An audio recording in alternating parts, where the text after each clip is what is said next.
तालिबान ने असल क्या गेम खेली है और करप्शन किस तरह ख़त्म होगी और किसकी सलाह मफाद होगा।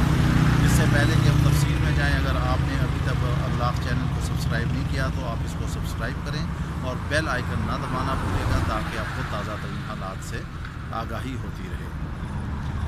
हमारे ज़राए ने बताया है कि इमरान खान के पास बाकायदा एक लिस्ट पहुँच चुकी है जिसमें करप्ट लोगों की तमाम फहरिस्त मौजूद है, उनकी तफसीलात मौजूद हैं और बहुत जल्द इनके ख़िलाफ़ एक्शन होने वाला है। जैसे कि उन्होंने कौमी असम्बली में कहा था कि बहुत जल्द मनी लॉन्ड्रर के ख़िलाफ़ एक एक्शन करेंगे। मनी लॉन्ड्रर के साथ साथ वो जो हैं अब करप्शन के ख़िलाफ़ भी एक्शन करेंगे और उन लोगों को पाबंद सरासन करेंगे, जेल में भेजेंगे जिन लोगों ने इस मुल्क की कौमी ख़जाने को लूटा है।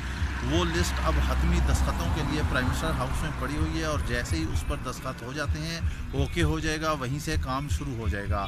अब इस लिस्ट में बहुत सारे हुक्मरानी में बैठे हुए लोग भी मौजूद हैं।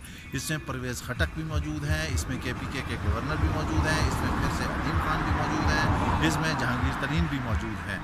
हमारे ज़राए बताते हैं कि इमरान खान ने एक बात सोच कर रखी है कि वो हर सूरत में बग़ैर किसी बिला तफरीक के इसमें वो ऑपरेशन करेंगे, लोगों से पैसा बरामद कराएंगे और जो कुछ भी दौलत लूटी हुई है उसको वो मुल्क के अंदर लेकर आएंगे, चाहे इसमें कोई अपना हो या गैर हो। मगर एक बात अहम है कि उन्होंने ज़रा सुकून से और सब्र से इसमें काम लेना है। अभी अपोजिशन के गिरद घेरा तंग किया जा रहा है, इधर जो हुक्मरानी में लोग बैठे हैं उनके खिलाफ भी रेफरेंस तैयार हो रहे हैं और वो भी जल्द ही दायर कर दिए जाएंगे।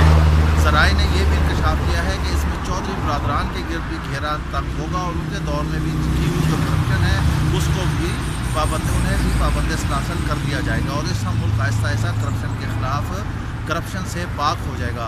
गो कि ये मुश्किल काम है, लेकिन एक बात हम आपको बता दें कि इमरान खान ने एक इंतहाई अहम बुनियाद रखी है और ये बुनियाद जाके मुस्तक़बिल में बहुत अच्छे नताइज देगी। इसके साथ हमें इजाज़त दीजिए।